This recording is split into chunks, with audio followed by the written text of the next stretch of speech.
anfusina wa min sayyiati a'malina. May yahdihillahu fala mudhillalah wa may yudlil fala hadiyalah. Asyhadu an la ilaha illallah wahdahu la syarikalah wa asyhadu anna Muhammadan abduhu wa rasuluh alladzi la nabiyya ba'dah. Allahumma salli ala Muhammad wa ala ali Muhammad kama sallaita ala Ibrahim wa ala ali Ibrahim innaka Hamidum Majid. Allahumma barik ala Muhammad wa ala ali Muhammad kama barakta ala Ibrahim wa ala ali Ibrahim innaka Hamidum Majid. Alhamdulillah, segala puji, keagungan, kemuliaan hanya milik Allah Subhanahu wa taala. Kesempatan pada malam hari ini kita bisa berjumpa kembali dalam melanjutkan kajian bersama dengan Ibnul Qayyim Learning Center. Semoga Bapak dan Ibu senantiasa dalam keadaan sehat walafiat dalam lindungan Allah Subhanahu wa taala. Amin ya rabbal alamin. Salawat dan salam juga semoga senantiasa tercurah kepada baginda Rasulullah Shallallahu alaihi wasallam dan juga salawat tersambung untuk keluarganya, untuk para sahabat, para tabi'in hingga seluruh umatnya sampai dengan di hari kemudian. Baik, Bapak dan Ibu, sebelum kita mulai, saya ingin cek suara terlebih dahulu. Boleh silahkan berikan komentarnya di kolom chat. Apakah sudah bisa menerima suara saya dengan jelas? Dan apakah sudah siap? Sambil ngecek nih ya. Memang saat ini waktu isya-nya itu lebih larut, ya, sehingga mungkin ada di antara kita yang baru saja pulang dari masjid, bapak-bapaknya, ibu-ibu mungkin ada yang juga baru selesai menunaikan sholat isya, khususnya di Indonesia bagian barat tentunya. Kita boleh cek suara dulu ya. Alhamdulillah. Terima kasih Bapak Ibu untuk feedbacknya di kolom chatnya. Terima kasih, Alhamdulillah. Baik Bapak Ibu, Tuan Puan, saya ucapkan selamat datang sekali lagi ya, baik yang ada di Indonesia bagian barat, lalu kemudian Indonesia bagian tengah, bagian timur, bahkan juga ada saudara kita yang datang dari Brunei, ya, dari Malaysia. Kami ucapkan selamat datang. Baik, mari sama-sama kita awali dengan kita mungkin memohon terlebih dahulu ya kepada Allah, semoga Allah curahkan ilmu yang bermanfaat untuk kita semuanya. Allah karuniakan kemudahan kita dalam memahami ilmu yang sesaat lagi akan dibagikan oleh Ustadz Irwan kepada kita semuanya. Bismillahirrahmanirrahim. Rabbi syrah li sadri wa yassir li amri wahlul 'uqdatam min lisani yafqahu qawli. Rabbi zidni ilma warzuqni fahma. Ya Allah, tambahkanlah aku ilmu dan berilah aku karunia agar dapat memahaminya. Bismillahirrahmanirrahim. Allahumma anfa'ni bima 'allamtani wa 'allimni ma yanfa'uni warzuqni ilman yanfa'uni. Ya Allah, berilah aku manfaat pada apa yang telah Engkau ajarkan kepadaku. Ajarkan kepadaku apa yang bermanfaat bagiku dan anugerahkan kepadaku ilmu yang bermanfaat bagiku. Amin, amin ya rabbal alamin. Alhamdulillah. Ya, baik Bapak Ibu, seperti biasa setiap Jumat malam ya, kajiannya spesial yaitu bersama dengan Ustadz Nus Irwan, di mana kita akan melanjutkan tema yaitu bekal menuju husnul khotimah. Nah, di dalam tema bekal menuju husnul khotimah, insya Allah kita masuk kepada subtemanya, yaitu perihal tentang amalan ringan berpahala besar. Nah, ini sudah pernah dibahas ya Bapak Ibu ya di pekan lalu, dan pada malam hari ini akan melanjutkan pembahasan yang belum selesai. Jadi pekan lalu sudah dibahas perihal amalan ringan berpahala besar ini, dan insya Allah di hari ini akan ditambahkan lagi. Bagi Bapak Ibu yang mungkin baru ikut hari ini insya Allah ada rekamannya yang bisa Bapak Ibu saksikan di YouTube-nya Ibnul Qayyim Learning Center. Jadi silahkan, misalkan nanti Bapak Ibu merasa, wah ketinggalan nih saya, baru ikut hari ini, yang pekan lalu tidak sempat ikut. Nah, bagi yang merasa tidak sempat ikut di pekan lalu, nanti setelah selesai kajian, nah, ataupun besok, kapan waktu ada luang, kosong, ingin menonton rekaman di bagian yang pertama, nanti boleh silahkan dibuka YouTube Ibnul Qayyim Learning Center. Insya Allah, rekaman-rekaman kajian yang kami langsungkan sudah kami simpan di YouTube ini, ya, termasuk kajian dengan tema bekal menuju husnul khotimah. Nah, bagian yang pertama kemarin perihal amalan ringan berpahala besar, insya Allah juga sudah kami simpan di YouTube tersebut. Silakan boleh dikunjungi ya Bapak Ibu. Kalau misalkan manfaat, boleh silakan juga dibagikan kepada keluarga dan saudara tercinta. Baik, insya Allah sebelum kita mulai, ada beberapa hal yang perlu kita perhatikan bersama untuk kelancaran kajian kita. Yang pertama, Bapak dan Ibu, mari kita ikuti kajian malam hari ini dengan penuh kesungguhan. Salah satu bentuk kesungguhan kita adalah dengan mengikutinya dengan sikap yang terbaik. Sikap yang terbaik meliputi bagaimana kita duduk, bagaimana kita mendengarkan, termasuk juga bagaimana kita berpakaian. Walaupun Bapak dan Ibu tidak aktif kamera videonya, bukan berarti kita bisa berpakaian, ya pastikan pakaian yang kita kenakan seperti kita sedang mengikuti kajian offline, seperti itu maksudnya.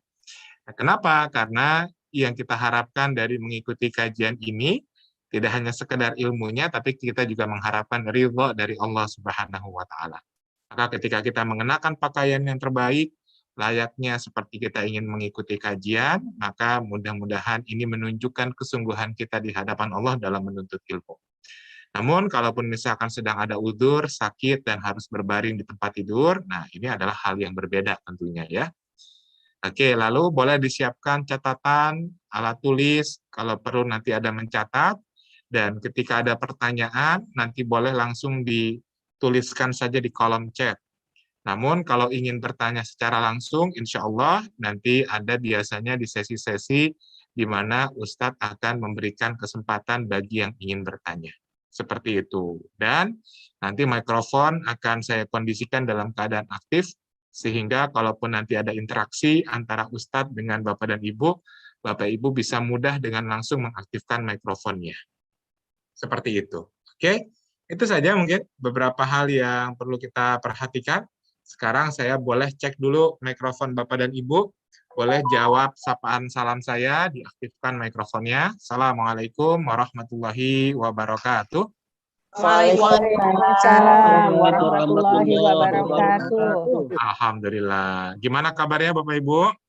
Alhamdulillah sehat. Alhamdulillah, Masya Allah ya.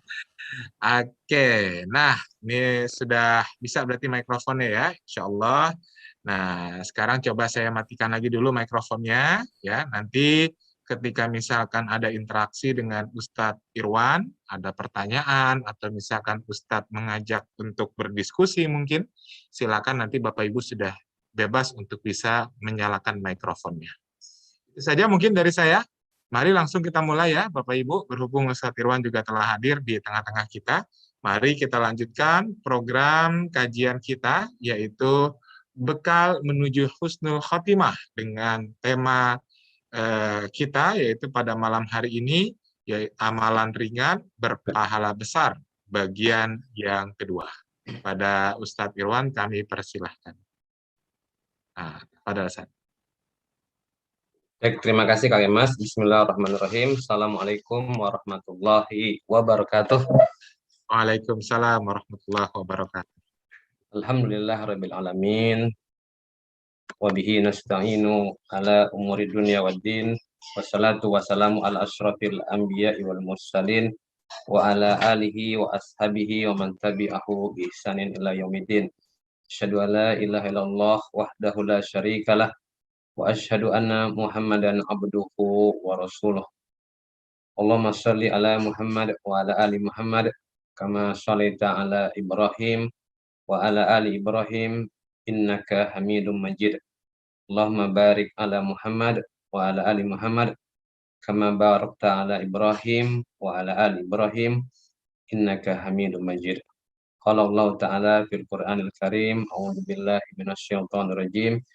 Ya ayyuhalladzina amanu taqullaha haqqa tuqatih wa la tamutunna illa wa antum muslimun.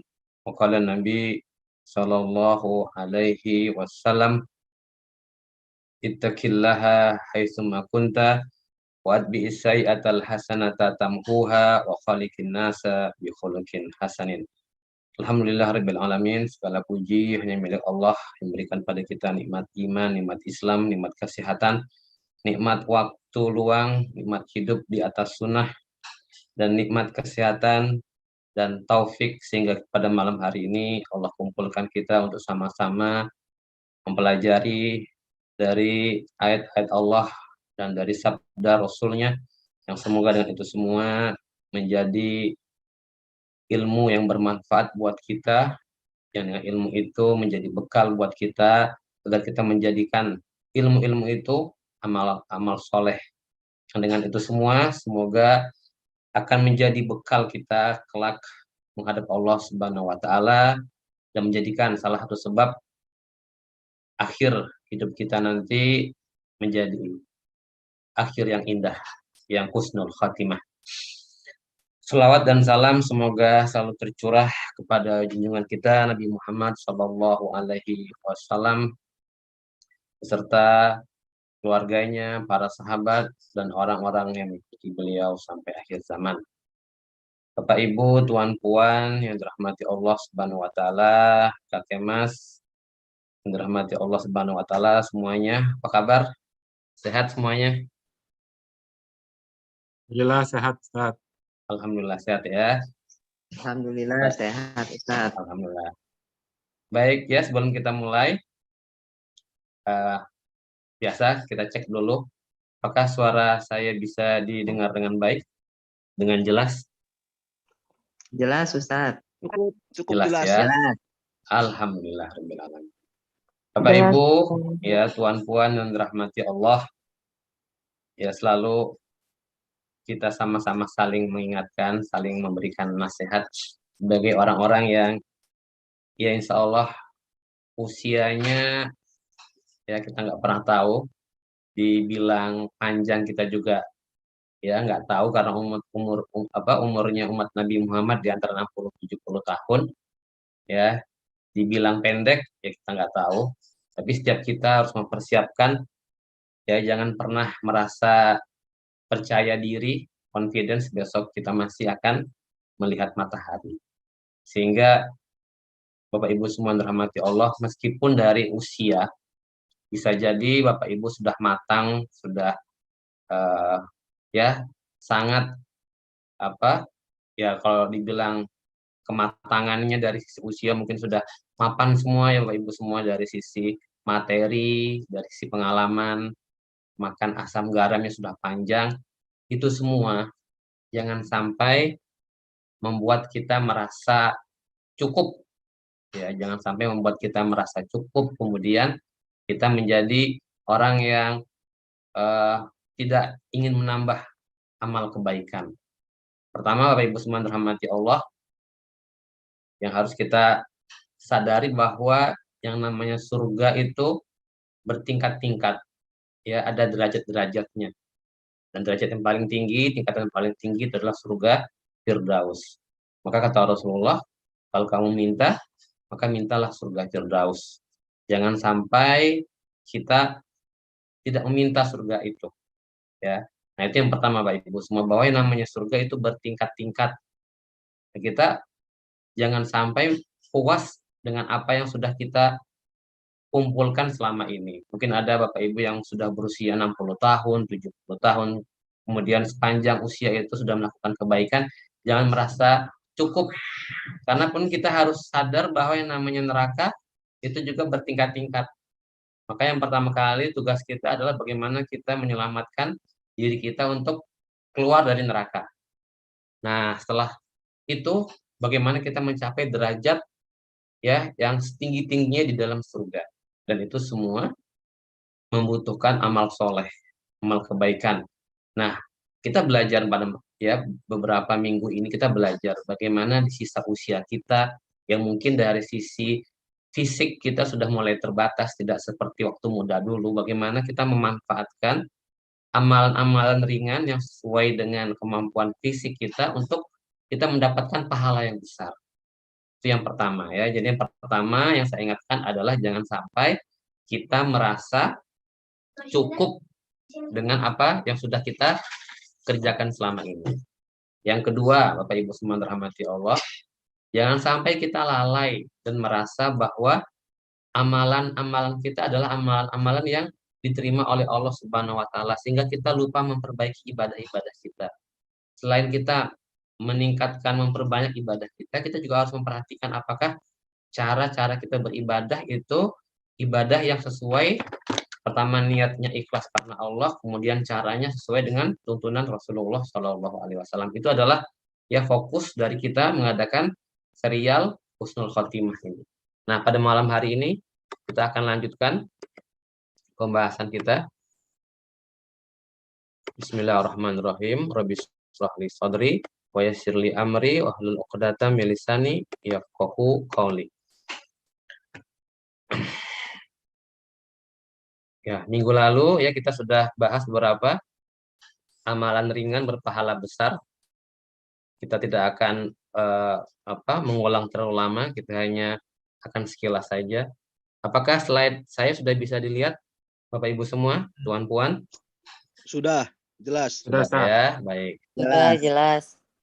Nanti seperti biasa Bapak Ibu ya, seperti kemarin, masih ingat ya. Jadi kita tetap akan menggunakan ini ya, menggunakan timeline ini. Ini adalah timeline hidup kita sehari. 24 jam, 24 hours. Kita hidup diperjalankan Allah dari satu waktu sholat, dari tahajud, sampai nanti dengan kita tidur. Ini satunya ya, ini garis amalannya. Nah tentunya yang ada di hadapan Bapak Ibu semua ini adalah amalan-amalan yang terikat dengan waktu. Ya, muqayyad. Nah, akan sangat banyak yang mengiringi amalan-amalan ini yang tidak terikat dengan waktu. Seperti ya membaca Quran, zikir, sholawat, berbuat baik dengan manusia, dan seterusnya.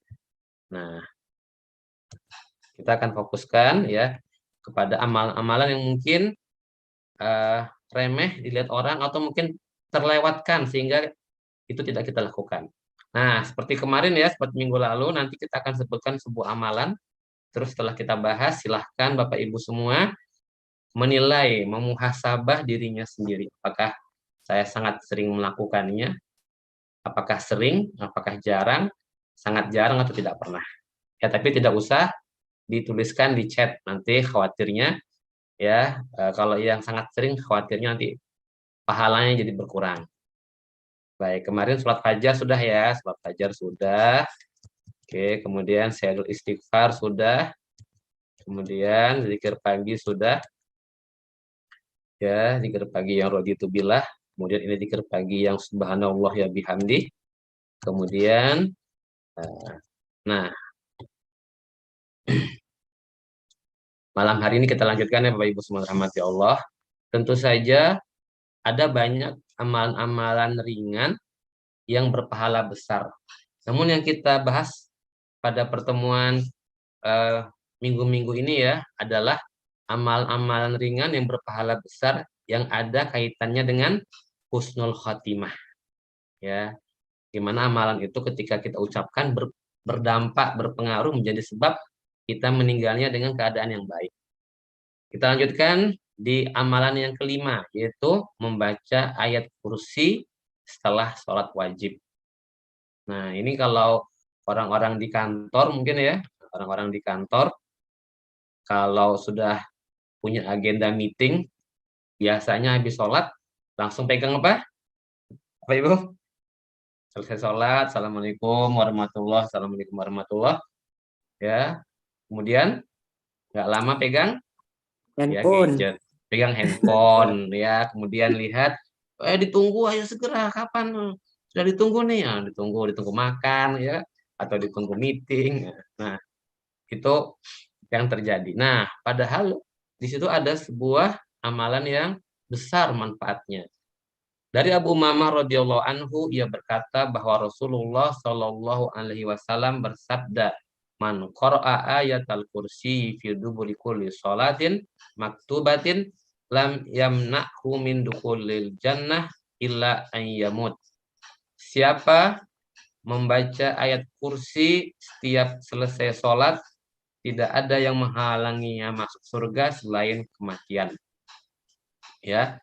Nah, hadis riwayat An-Nasa'i. Ini maksudnya apa? Maksudnya adalah faedahnya barang siapa yang selesai sholat wajib, kemudian dia membaca ayat kursi, ya, kemudian dia ya Allah takdirkan meninggal, tidak ada yang menghalanginya masuk surga ketika mati. Ya. Jadi ya mungkin sebagian besar orang melewatkan ini ketika selesai sholat wajib, membaca zikir sebentar, kemudian langsung pergi meninggalkan tempat sholat, bahkan tidak sempat sholat sunnah. Nah, ini sangat sayang sekali. Kalaupun memang harus terburu-buru, tergesa-gesa karena ada meeting atau karena ditunggu teman, karena sebuah urusan, maka kita bisa membacanya ya sambil ya kita berjalan. Kalau memang itu darurat harus meninggalkan tempat sholat kita. Jadi dengan membaca ayat kursi ini tidak ada yang menghalangi orang tersebut masuk surga ketika ia mati. Nah, kita juga perlu ingat bahwa ayat kursi ini juga punya keutamaan seperti senjata. Ya, seperti senjata. Nah, yaitu ya ketika seorang hendak tidur, ya ini hadisnya panjang, namun kita akan singkat saja. Ketika seorang akan tidur, maka hendaklah ia membaca ayat kursi, karena dengan membaca itu ia akan selalu dijaga oleh Allah Ta'ala dan setan tidak akan dapat mendekatinya sampai pagi. Nah, ini adalah ya sebuah hadis panjang di mana di situ Abu Hurairah menangkap jin, yang dengan itu kemudian ya dia diberitahu sebuah nasihat bahwa ketika sebelum tidur baca ayat kursi, maka dia akan selalu dijaga oleh Allah Ta'ala dan setan tidak akan dapat mendekatinya sampai pagi. Nah, ini adalah keutamaan membaca ayat kursi. Nah, Bapak Ibu semua rahmati Allah, sekarang kita kasih waktu ya beberapa saat.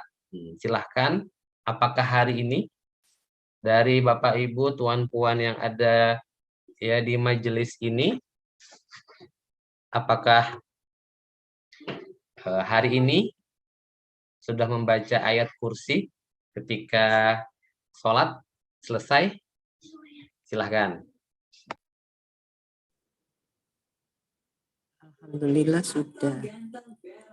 Alhamdulillah sudah, Ustaz.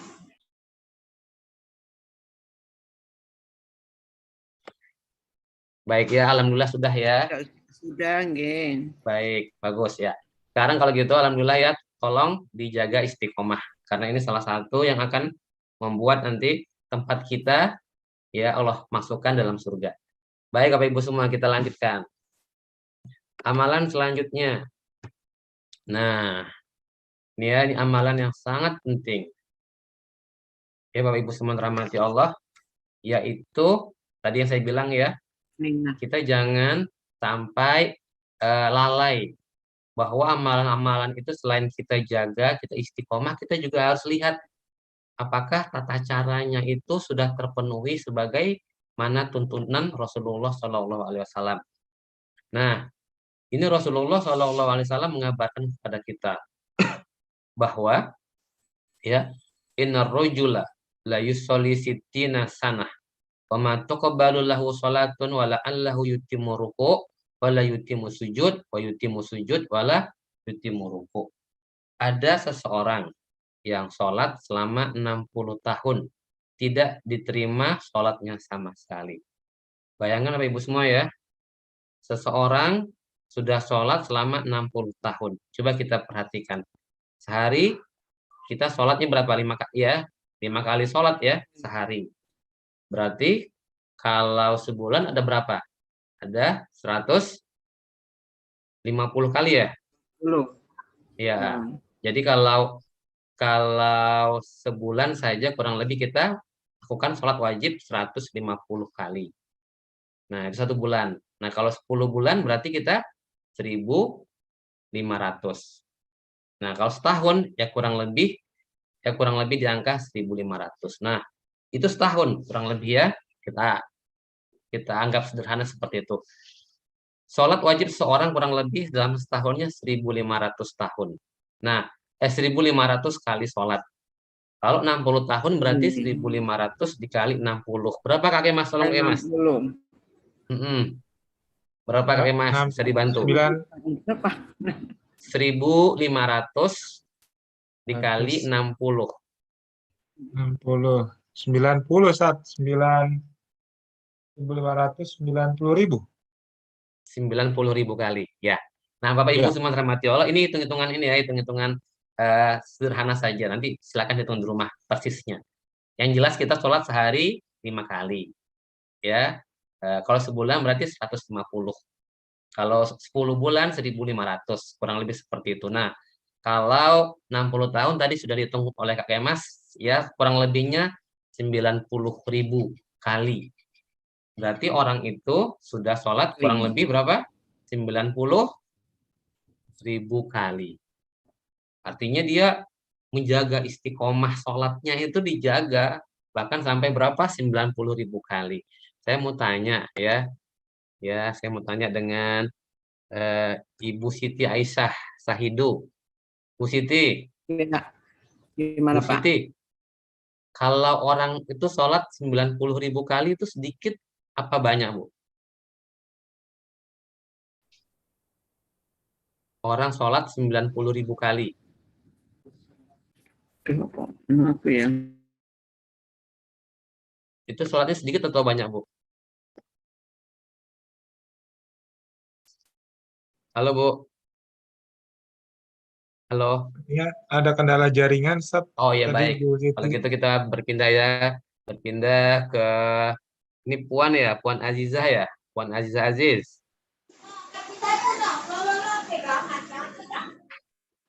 Ya, atau Ibu Arum. Ya, Ibu Arum. Ibu Arum Prasetyaning Tias. Bu Arum bisa mendengar? Bu Arum, itu kalau misalnya, atau silakan siapa yang menjawab, mungkin masing-masing beda kualitas jaringan. Seseorang sholat 90.000 kali, itu sedikit atau banyak? Silakan, ada yang menjawab? Banyak, Pak. Banyak atau banyak sekali? Banyak sekali, Pak Ustaz. Banget. Banyak sekali, banyak banget. Kata Rasulullah apa? Ya, wama tuqabbalu lahu sholatun. Tidak diterima sholatnya sama sekali. Bayangkan ya, Bapak Ibu semua rahmati Allah. Nah, ini menjadi refleksi bagi kita. Ada nggak di antara kita yang di sini nih, yang sholatnya sudah 60 tahun? 60 tahun. Ini kalau 60 tahun ini kan namanya diterima itu kan balik. Balik itu kurang lebih di atas umur 12 tahun, kurang lebih lah ya. Baik laki-laki atau perempuan kurang lebih di atas 12 tahun. Nah, ada nggak yang di sini ya, Bapak Ibu semua yang sholatnya sudah 60 tahun setelah balik? Ada nggak Pak Ibu semua? Ada, Pak, saya. Oh, ada Siti ya. Aisyah. Dengan Ibu ya, Ibu Siti Aisyah ya. Sudah Baik, Bu. Ya, udah 72 umurnya. Ini Ya, nggak tahu nih 72. sholatnya diterima. Ya. Baru kalau fikih, Bu ya. Nah, Ya, kita pertama kali kita berbaik sangka kepada Allah ya. Tugas kita berikhtiar, aman dengan Bu berusaha. Azizah. Iya. Kita berusaha untuk memberikan yang terbaik kepada Allah Subhanahu wa taala. Nah, namun di sini Rasulullah Shallallahu alaihi wasallam mengabarkan pada kita bahwa orang itu tidak cukup hanya dengan semangat untuk beribadah. Ya. Kalau semangat saja tanpa memperhatikan tata cara sesuai dengan tuntunan, Ya, khawatirnya semangatnya itu tidak memberikan hasil apa-apa. Nah, apa sebabnya orang itu sudah sholat kurang lebih 90.000 kali, ternyata tidak satu pun sholatnya diterima? Kata Rasulullah, wala'allahu yutimu ruku'a wala yutimu sujud, wa yutimu sujuda wala yutimu ruku'. Ya, karena bisa jadi ia menyempurnakan rukuknya sempurna, tapi sujudnya nggak sempurna. Bisa jadi sujudnya sempurna, namun dia tidak sempurnakan rukuknya. Nah, ini yang menyebabkan mengapa sholatnya tidak diterima. Apa namanya ada yang tahu Bapak Ibu semua bisa bantu saya? Ini dalam gerakan sholat namanya apa? Ada satu hal yang dia tinggalkan, yang itu menjadi rukun dalam sholat. Iya, tumak ninah, betul sekali. Ya, namanya tumak ninah. Tumak ninah itu maksudnya adalah ya tenang dan diamnya, ya, sehingga zikir itu terpenuhi dan gerakan sholatnya itu terpenuhi. Dalam bahasa fikihnya, as-sukutu biqadri zikril wajib. Diam, tenang selama zikir yang wajib. Nah, Rasulullah SAW itu mengabarkan bahwa sejahat-jahatnya pencuri adalah yang mencuri dari sholatnya. Kemudian para sahabat bertanya, wa kaifa yasriqu min sholatihi, bagaimana orang itu mencuri di dalam sholatnya? Kata Rasulullah, la yutimu ruku'uha wala sujuduha. Seseorang itu tidak menyempurnakan rukuknya dan tidak menyempurnakan sujudnya. Itu yang disebut dengan pencuri. Nah, Bapak Ibu rahmati Allah, ya. Nah, kita mengevaluasi sholat kita. Apakah sebelum kita selesai, ya, ketika kita berdiri, kemudian kita ruku. Nah, apakah ketika kita ruku, bacaan zikirnya sudah selesai, kemudian tulang punggungnya sudah lurus, apakah kedua hal itu sudah terpenuhi, baru kita ya berdiri i'tidal. Nah, ataukah ya ada saudara-saudara kita yang dia ya 23 rakaat bisa 7 menit, yang luar biasa, masyaallah ya, tabarakallah, kemudian menjadi salah satu sholat tercepat ya di Asia kan. Nah, ini jangan sampai menjadi sebuah kebanggaan. Apa artinya? Sholatnya banyak, rakaatnya banyak, tapi kemudian tidak diterima. Nah, ini disebut oleh Rasulullah apa? Sejahat-jahatnya pencuri. Nah, begitu juga saat ruku. Ya, saat kita ruku, apakah ketika kita ruku kita sudah sempurnakan bacaan zikirnya? Subhanallah, ya, subhanallahi. Nah, kalau misalnya kita ruku kan, ya, kita ruku sudah sempurna, kita sujud sudah sempurna juga. Subhana rabbiyal a'la. Subhana rabbika rabbiyal a'la, ya. Nah, itu kita apakah sudah sempurna atau belum? Subhana rabbiyal a'la, ada subhana rabbiyal a'la wa bihamdi. Nah, kalau kita misalnya belum selesai, kemudian tulang punggungnya juga belum lurus, maka itu tidak sempurna tumak ninahnya. Nah, tidak sempurnanya tumak ninah itu adalah masuk rukun. Rukun itu kalau tidak dikerjakan atau ditinggalkan berarti sholatnya tidak sah. Ya, tidak sah dan harus mengulang. Kita ambil sebuah kisah ya Bapak Ibu semua yang dirahmati Allah. Nah, suatu saat ada seorang laki-laki yang masuk ke dalam Masjid Nabawi. Kemudian dia mengerjakan sholat. Selesai dia mengerjakan sholat, kemudian dia menghampiri Rasulullah Shallallahu Alaihi Wasallam. Kemudian dia mengucapkan salam. Assalamualaikum ya Rasulullah. Kemudian Rasulullah menjawab salamnya. Kemudian setelah itu Rasulullah berkata padanya, irji fa innaka lam tusolli. Kembali lagi, ulangi sholatmu, sungguhnya engkau belum sholat. Maka kemudian orang itu mengulangi lagi sholatnya. Ya, setelah dia selesai sholat, dia datang lagi menghampiri Rasulullah. Ya Rasulullah, ya Assalamualaikum ya Rasulullah. Kemudian Rasulullah menjawab salamnya lagi. Kemudian Rasulullah berkata, irji fa innaka lam tusolli. Kembalilah kamu sholat lagi, ulangi sholatmu, sesungguhnya engkau belum sholat. Dia sholat lagi yang ketiga. Ya, setelah selesai sholat dia menghampiri Rasulullah lagi. Kemudian Rasulullah berkata kepadanya, irji fa innaka lam tusolli. Kembali ulangi sholatmu lagi, ya sesungguhnya engkau belum sholat. Nah, kemudian orang itu berkata, ya Rasulullah, aku tidak bisa sholat lebih baik lagi daripada ini. Ajari aku sholat ya Rasulullah. Nah, ini menjadi refleksi buat kita semua. Jangan sampai sholat kita seperti sholat laki-laki tersebut. Kemudian Rasulullah mengajarkannya bagaimana sholat yang diterima. Nah, ini juga ya Bapak Ibu semua rahmati Allah, ini kita ajarkan kepada pasangan kita, ya istri, suami, dan juga anak-anak. Jangan sholatnya ya tidak tumak ninah.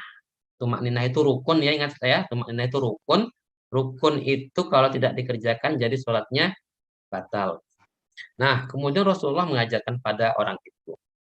Kata Rasulullah, idza kumta ila shalah fakabbir tumakra mata yassara ma'aka minal Qur'an.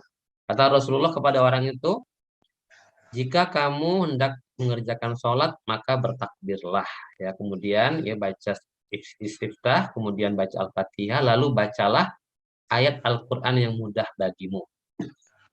Sumarka hatta tatma'inna rafi'an. Kemudian setelah itu rukuklah sampai benar-benar rukuk dengan tumak ninah. Artinya bacaannya sempurna selesai.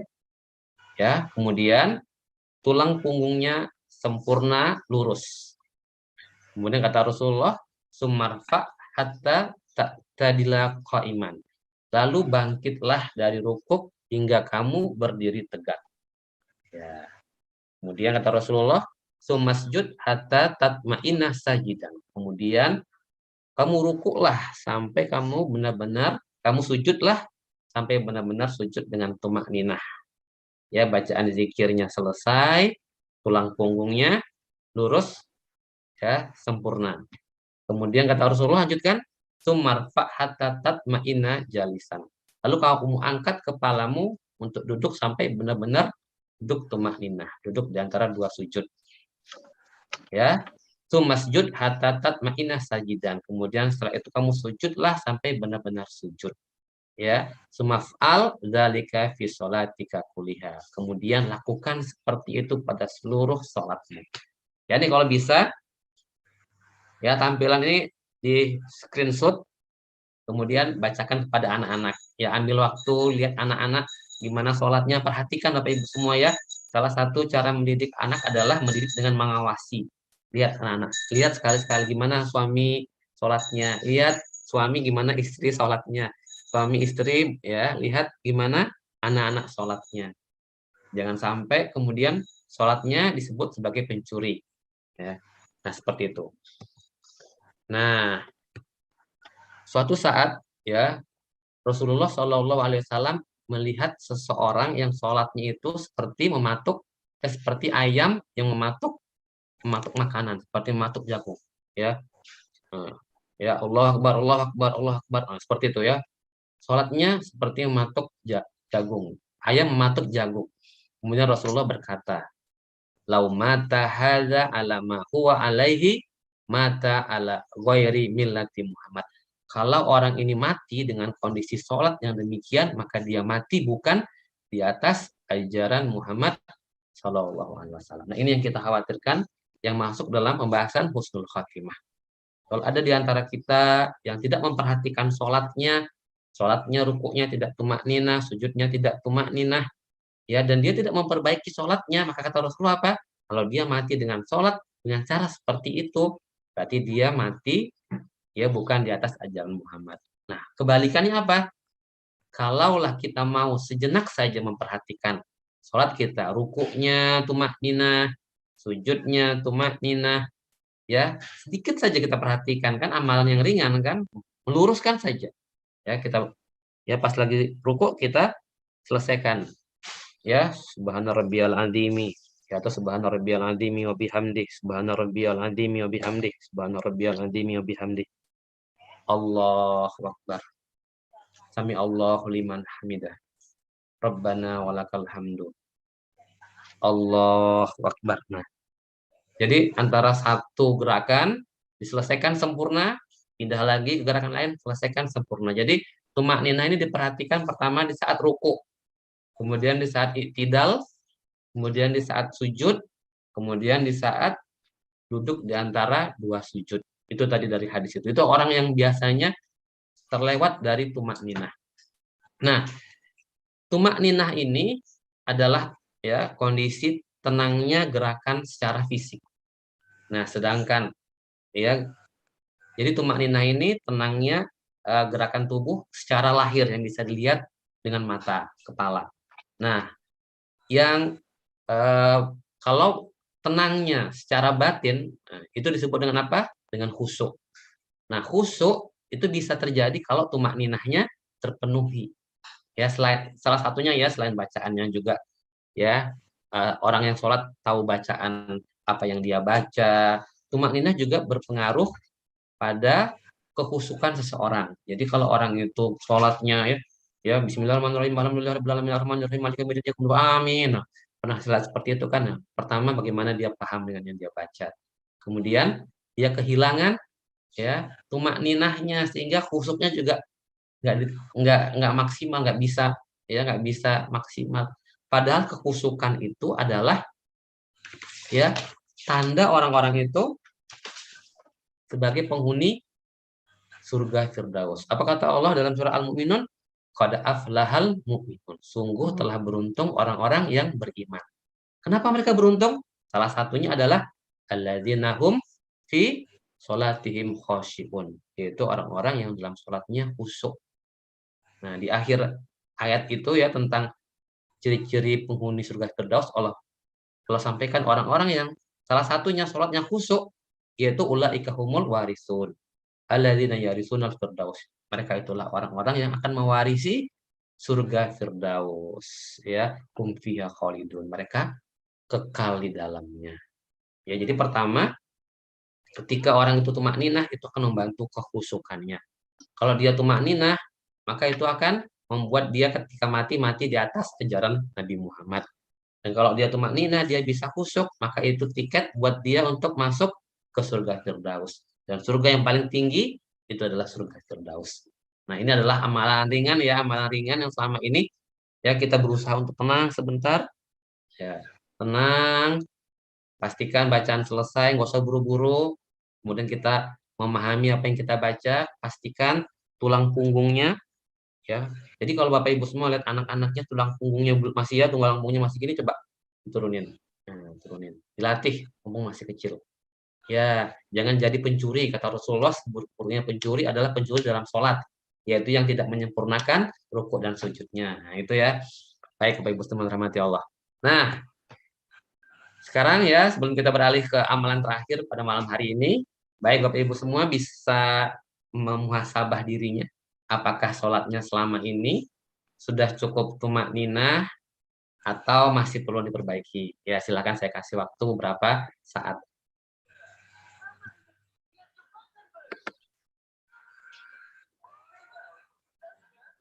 Baik, nanti ada pertanyaan ya. Baik, kita jawab.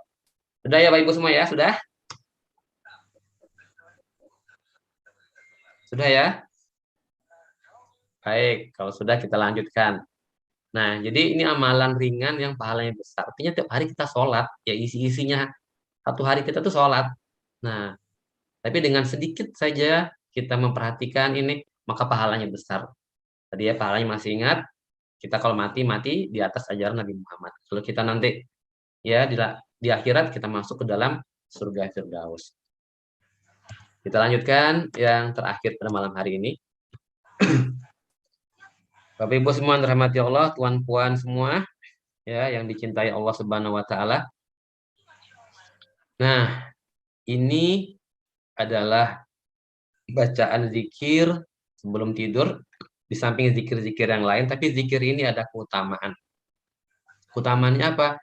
Siapa yang membaca zikir ini, kemudian zikir ini ya setelah dia membaca zikir ini, kemudian belum lagi dia bangun, dia sudah Allah panggil, maka dia mati di atas fitrah. Nah, ini sangat cocok sekali buat pembahasan kita ya bagaimana kita itu husnul khotimah. Nah, ya. Jadi Bapak Ibu semua, kita baca ya zikirnya ya.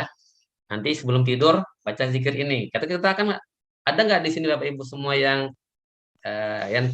confidence, yang yakin kalau malam nanti kita tidur, paginya kita masih bangun. Coba saya mau tanya, ada nggak Bapak Ibu semua yang yakin? Ya, bisa yakin. Coba. Nah, ada nggak, Ibu Les?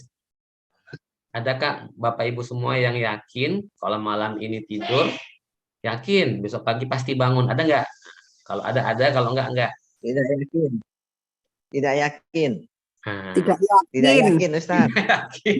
Tidak Ya, yakin, Ustaz. oke. Tidak yakin. Sekarang ya, ada nggak yang bisa menjamin, setiap dirinya jamin bahwa kalau nanti malam tidur besoknya pasti bangun? Ada nggak yang bisa jamin?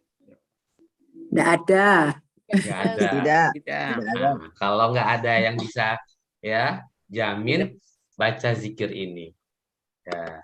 Apa gimana zikirnya? Jadi sebelum tidur ya kan ada macam-macam adabnya ya. Tentunya kita tidak bahas di sini, ada pembahasan yang lain di tempat yang lain. Tapi ini salah satu zikirnya yang dibaca terakhir ya, sebelum kita ya, setelah kita baca semua, pastikan kita usahakan ini adalah zikir yang terakhir yang kita baca sebelum kita tidur. Jadi usahain kalau mau ngobrol dulu dah ya. Kalau suami sama istri mau ngobrol dulu, disiapkan ini yang terakhir. Ya, setelah selesai ngobrol, curhat gitu kan. Ya, dan kemudian mau tidurnya udah ngantuk, udah malam nih. Ya, oke, tidur. Nah, sebelum tidur baca ini. Allahumma aslamtu nafsi ilaika wa wajjahtu wajhi ilaika wa qawwadtu amri ilaika wa alja'tu dhahri ilaika raghbatan wa rahbatan ilaika la malja'a wa la manja minka illa ilaika amantu bi kitabika alladzi anzalta wa nabiyyika alladzi arsalta. Ini juga bagus sekali buat Bapak Ibu semua yang ada masalah ya, ada masalah di kantor, ada masalah keuangan, ada masalah ya mungkin himpitan hutang ekonomi. Sebelum tidur ya, baca zikirnya bagus sekali dan pahami artinya. Kita baca artinya ya. Coba bayangkan Bapak Ibu semua yang ada masalah, bayangkan ada masalah ya. Yang nggak yakin besok bangun, yang nggak bisa jamin besok bangun, ya perhatikan artinya. Ya Allah, aku serahkan diriku kepadamu. Aku hadapkan wajahku kepadamu. Aku serahkan urusanku kepadamu. Urusan kantor, urusan hutang belum terbayarkan, urusan anak-anak yang punya masalah ini, punya masalah itu, urusan rumah tangga, ya urusan dengan keluarga, semua urusan hidupku ya Allah, aku serahkan kepadamu. Aku sandarkan punggungku kepadamu, karena senang mendapatkan rahmat-Mu dan takut pada siksaanmu bila melakukan kesalahan. Tidak ada tempat berlindung dan tidak ada tempat mencari keselamatan dari ancaman-Mu kecuali padamu.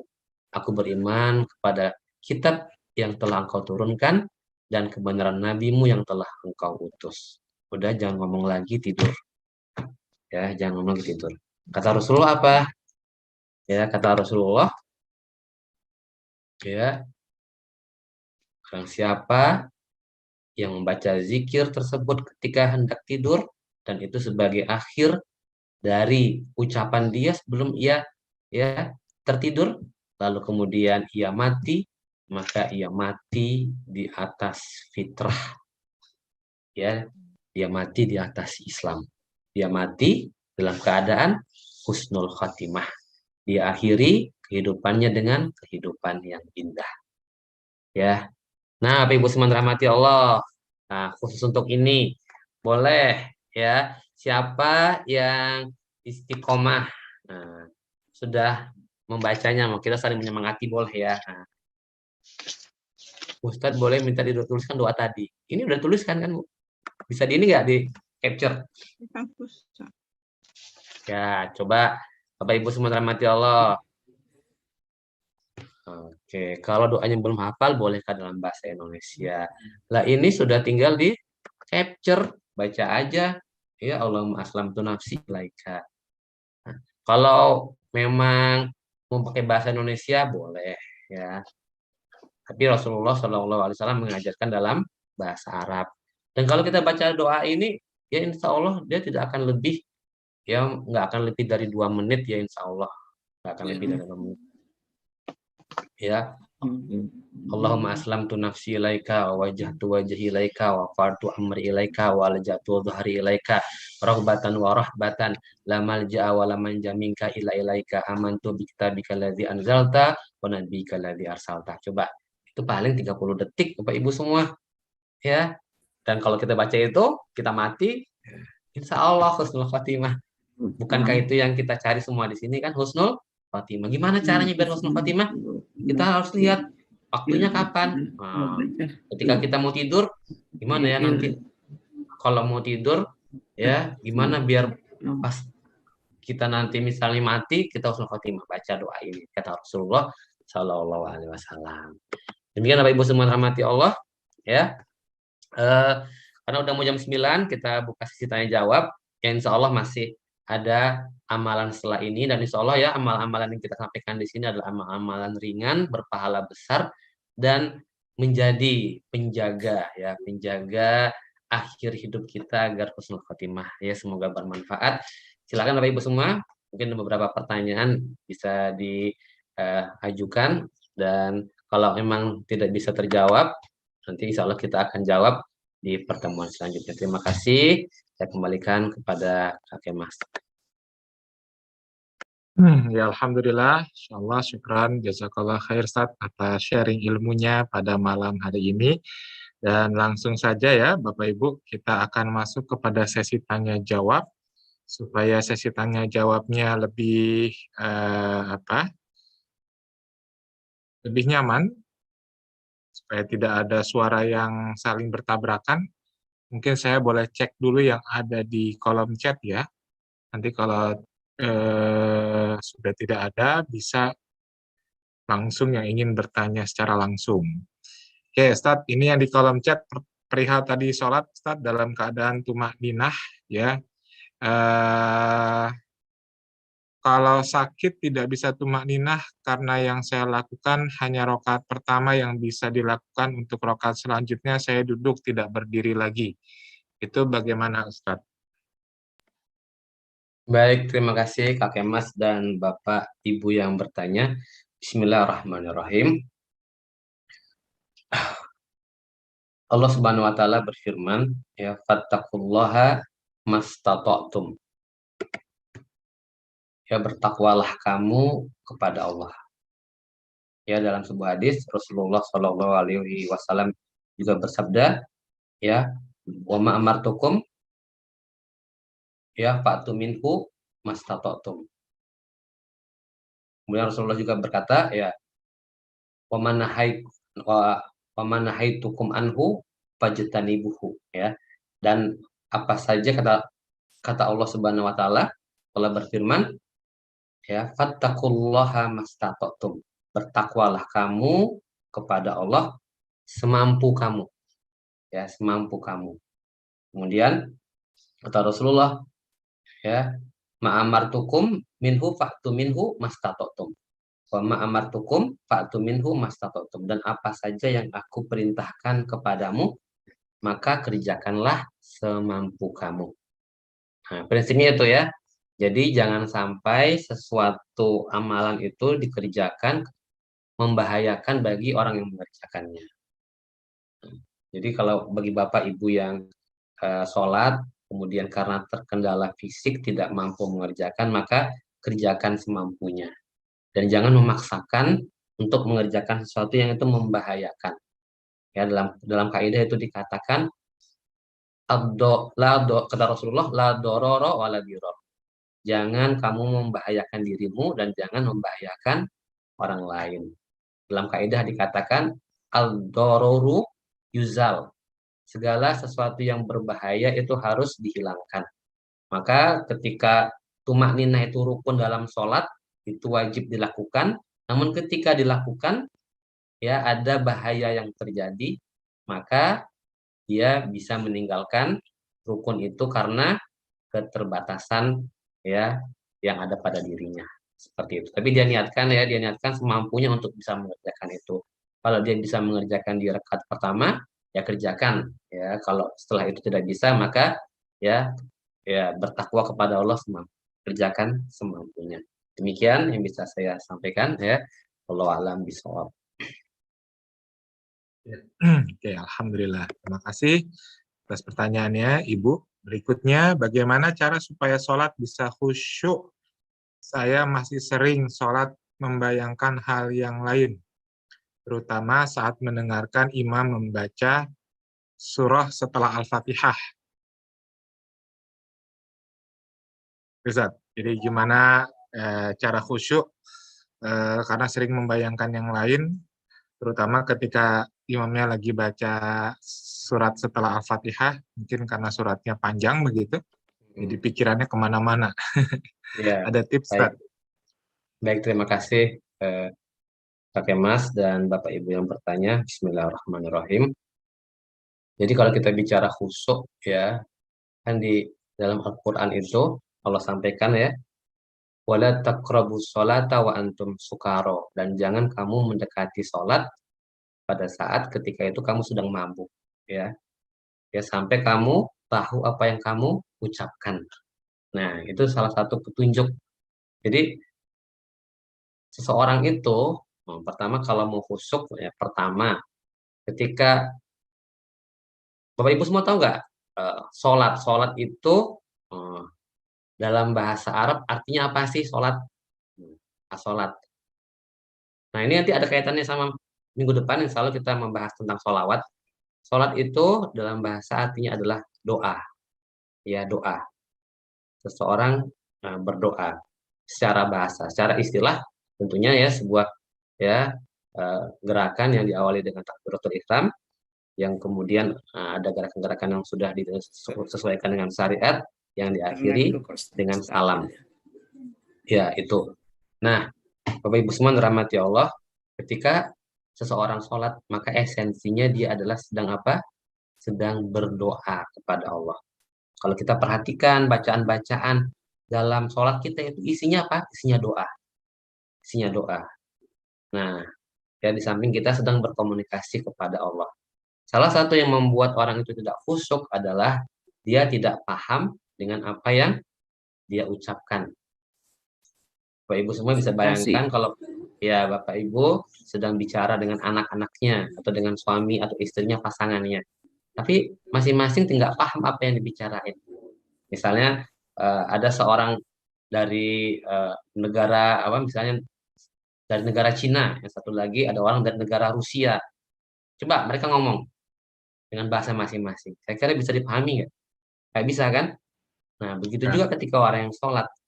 Ketika ada seorang yang sholat, kemudian dia tidak pernah menyempatkan waktu untuk mempelajari apa makna dari bacaan yang dia baca itu ketika sholat, maka susah sekali untuk dia bisa khusyuk. Bagaimana dia bisa khusyuk kalau dia nggak paham Al-Fatihah? Ya, kalau dia tidak paham, iya karena budu wa iya karena nasta'in. Dia tidak paham ihdinas siratal mustaqim. Nah, jadi yang pertama, agar orang itu khusyuk, maka dia harus paham apa makna yang dia baca. Itu dulu tuh, yang pertama. Kemudian, yang tadi tuh, tumak ninah. Dia harus memenuhi semua ya hak-hak dalam gerakan sholat. Ketika ruku, disempurnakan. Ketika i'tidal, disempurnakan. Ketika sujud, disempurnakan. Ya, nah itu yang kedua. Yang ketiga, ya dia perlu menjaga waktu sholat. Ya, kalau misalnya ya waktu sholatnya misalnya kalau sekarang zuhurnya 12.09. Nah, dia datang ke masjid jam 12 ya 15 ketika sudah qomat. Nah, kira-kira nih ya, kira-kira kita coba ya Pak, coba Ibu Siti, kalau ada orang yang sholatnya sudah dimulai jam 12.15, tapi dia baru datang jam 12.17. Kira-kira gimana Bu Siti? Sholatnya gimana? Buru-buru, enggak apa namanya, enggak bisa tertib. Nggak bisa tertib ya. Makasih Bu Siti ya. Ya, Jadi karena ketinggalan. ya. Jadi Bapak Ibu semua dirahmati Allah, yang ketiga ya. Ya, yang ketiga dalam setiap sholat itu sudah ya Allah sediakan yang namanya apa, sholat rawatib, sholat yang mengiringi, sholat yang Ya. mengiringi. Ya, ada sholat Hmm. qobliyah, ada ba'diyah, tentunya masing-masing ada ketentuannya ya, seperti asar tuh tidak ada qobliyahnya, seperti subuh, seperti asar tidak ada ba'diyahnya, seperti subuh tidak ada ba'diyahnya. Nah, artinya apa? Di antara setiap waktu azan dan waktu iqamat itu ada sholat ya, ada sholat 2 rakaatnya. Gunanya apa? Gunanya untuk orang menghadirkan dirinya, mempersiapkan dirinya untuk ya menghadapi amalan yang wajib. Kakek Mas suka basket kan Kakek Mas?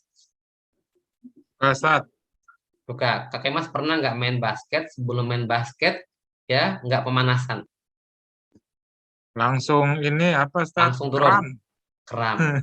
Nah, orang kalau sholatnya ya masuk azannya jam 12.09 seperti sekarang ya kalau di waktu Indonesia Barat. Tapi dia baru datang 12.17. Coba, kram nggak dia sholatnya? Kram Ustaz. Kram. Jadi salah satu lagi yang membantu orang itu untuk bisa khusyuk, dia mempersiapkannya dirinya lebih awal. Kalau orang yang kerja di kantor aja tahu ya waktu meetingnya yang berapa? Jam 10 pagi. Dia datangnya biasanya jam 10 pas atau dia lebih awal? Di Biasanya awal. ya biasanya Lebih dia awal. datang ya Lebih jam awal. 10 kurang 15. Nyiapin presentasi, ya mastiin dulu duduknya di mana, ya manggil temannya udah datang atau belum mah. Itu kalau urusan dunia orang kayak gitu tuh bersungguh-sungguhnya. Tadi ketika sholat ya sholatnya 12.15, datangnya 12.17. Nah seperti itu akhirnya apa? Akhirnya susah untuk usuk karena tergesa-gesa. Jadi yang pertama tadi apa? Memahami bacaan sholat. Yang kemudian yang kedua ya menyempurnakan tumakninah. Kemudian yang ketiga, datang sebelum waktu sholat dan sempatkan untuk sholat rawatib. Agar apa? Agar jiwa itu sudah tenang, sudah siap untuk menghadapi ya sholat wajibnya. Kemudian hadirkan perasaan ya bahwa kita apa? Ini adalah sholat yang terakhir. Kata Rasulullah apa? Ya, sholatlah kamu seolah-olah itu adalah sholat Sholat terakhir terakhir. bagimu. Nah itu ya. Setelah ini kita nggak ada sholat lagi. Nah maka orang tua akan apa? Menghadirkan perasaan bahwa dia akan bertemu dengan Robnya, dengan Tuhan. Nah, jadi itu beberapa ya di antara ya tips-tips bagaimana orang bisa sholat. Nah, tentunya ya kalau itu dipenuhi, semoga itu membantu kekhusyukan. Nanti kalau mau sempurna lagi Kak Mas ada trainingnya Kak Mas ya. Ya, barakallahu fiikum ya buat yang bertanya. Allah alam bisawab. Nah, terima kasih Ibu Aisyah atas pertanyaannya. Oke, satu lagi mungkin ya Bapak Ibu ya, mohon maaf karena waktu juga terbatas. Boleh silakan, ada mau yang bertanya satu lagi langsung diaktifkan saja mikrofonnya. Yang belum sempat bertanya silakan. Yang tadi Bu Aisyah tadi sudah, tadi ada Bu Aisyah dan siapa yang bertanya tadi itu? Terima kasih, Ustaz. Oh iya, sama-sama Sama, Ibu. Ibu. Ada silakan, selain Bu Aisyah dan Bu Oom, ada pertanyaan lagi yang lainnya? Tidak ada? Tidak ada, cukup. Baik, kalau sudah tidak ada, Ustaz, mungkin ada yang ingin disampaikan sebelum kita tutup, Ustaz? Baik, terima kasih Kak akhir. Mas dan Bapak Ibu, tuan-tuan rahmati Allah Subhanahu wa taala. Ya, kita selalu berusaha untuk berprasangka baik kepada Allah. Ya Allah Subhanahu wa taala berkata dalam hadis kursi, berfirman dalam hadis kursi, ana indal dzoni abdi. Aku seperti persangkaan hambaku kepadaku. Maka Bapak Ibu semua dirahmati Allah, jangan sampai ketika kita sholat, kita punya persangkaan Allah nggak terima. Apa? Nggak tahu nih sholat saya diterima apa enggak. Yang paling penting apa? Paling penting kita berprasangka baik kepada Allah, ya bahwa kita menghadirkan sholat yang terbaik. Ya tadi ya seperti tadi, kita belajar bersungguh-sungguh untuk mengerti makna bacaan ya setiap gerakan sholat. Jadi Bapak Ibu selama ini coba di muhasabah dirinya. Saya itu dari takbiratul ihram sampai salam udah benar-benar paham belum ya bacaan sholat. Nah, jangan sampai saya bicara mengucapkan sesuatu tapi saya nggak paham seperti saya bicara dengan tembok. Padahal kita sedang bicara sama Allah. Nah, itu ya Ibu semua rahmati Allah. Jadi kita berprasangka baik kepada Allah bahwa ya amalan kita diterima. Kalau kita berprasangka baik, maka Allah pun akan berprasangka seperti itu. Tapi kita juga harus memantaskan diri kita, apakah kita sudah belajar dengan baik, ya sudah belajar maknanya, kita sudah datang lebih awal, kita sudah tumakninah.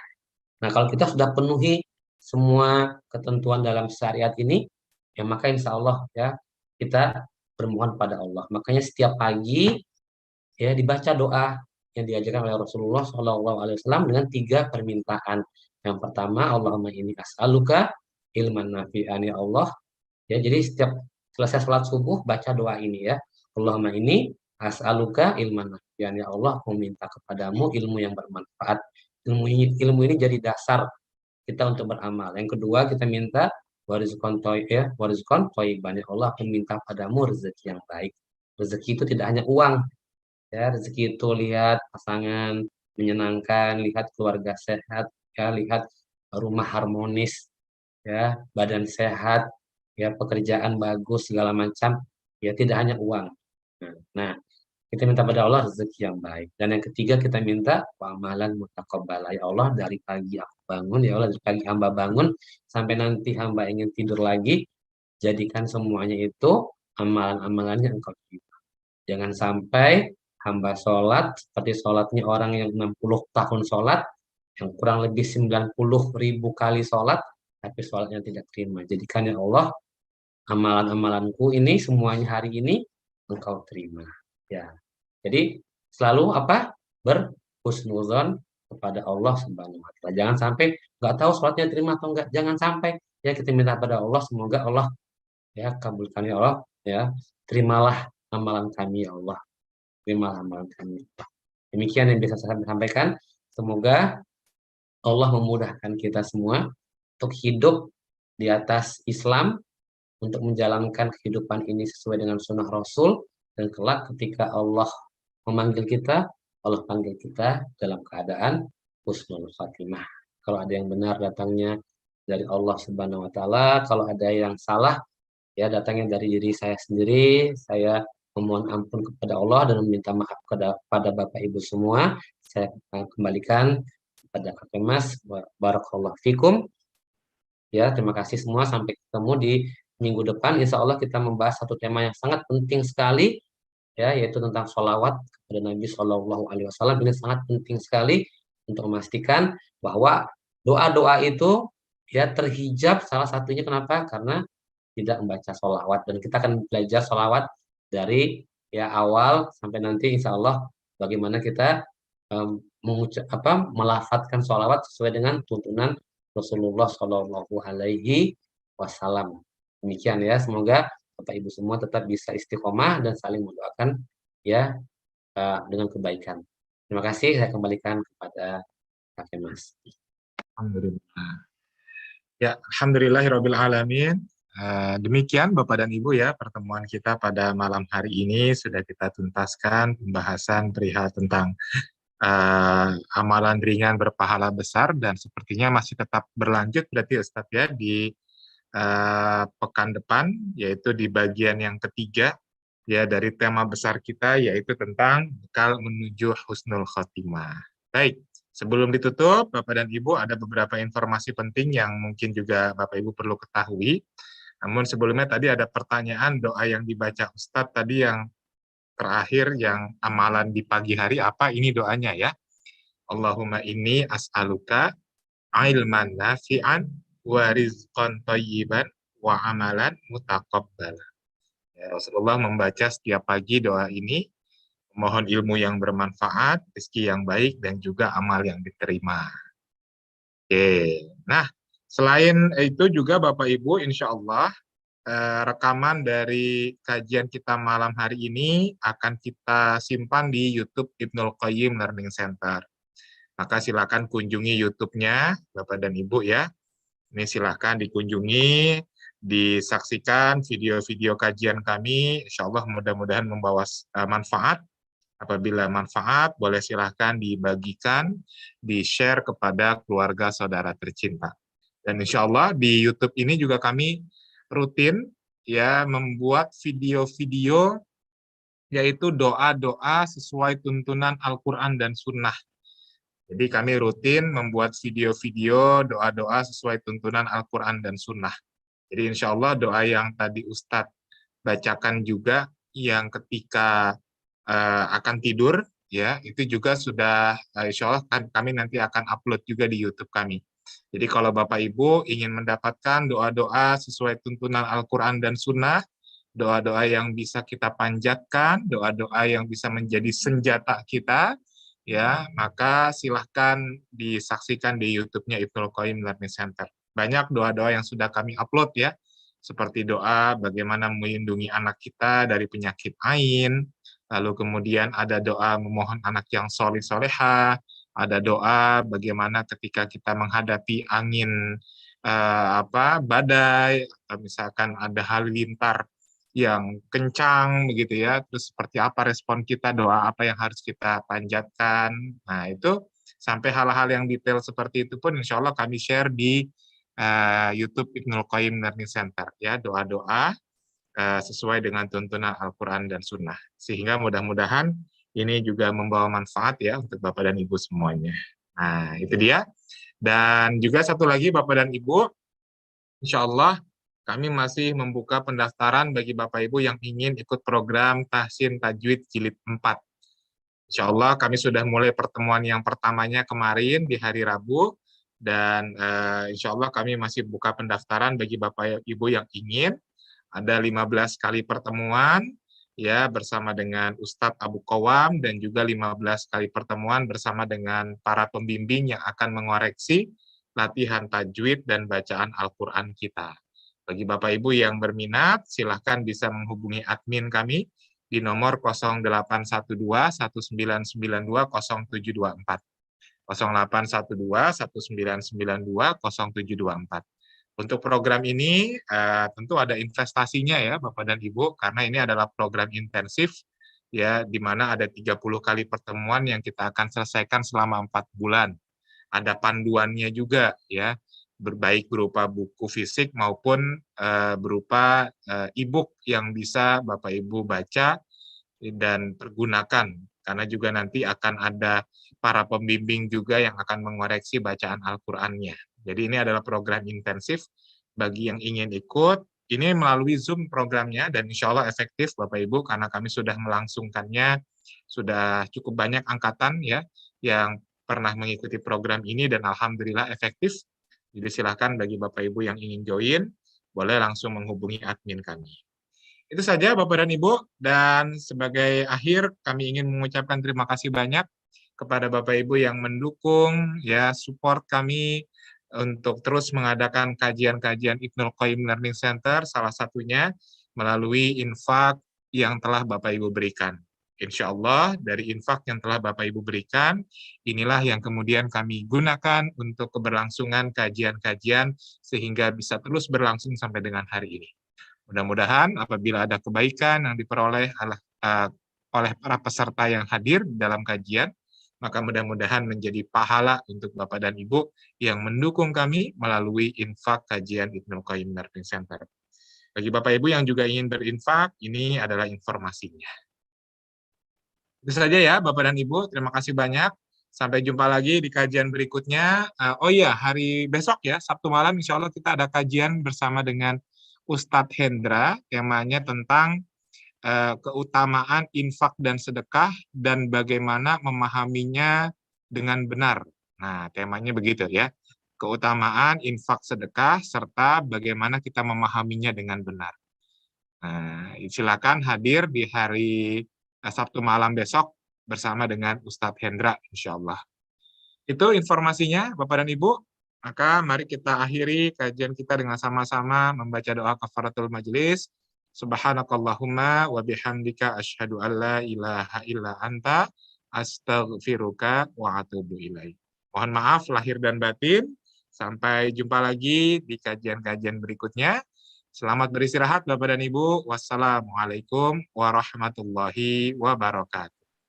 Waalaikumsalam. Waalaikumsalam. Waalaikumsalam warahmatullahi Terima kasih. Terima kasih Mas Bapak Ibu teman-teman. Izin Ya, pamit. Bapak Ibu. Barakallahu fikum. Barakallah. Pamit. Izin pamit lagi Mas ya. Terima kasih, Ustaz. Assalamualaikum. Waalaikumsalam warahmatullahi wabarakatuh. Terima kasih Bapak Ibu. Saya tutup Zoom-nya. Kita jumpa lagi Terima kasih. insyaallah. Assalamualaikum warahmatullahi wabarakatuh. Waalaikumsalam.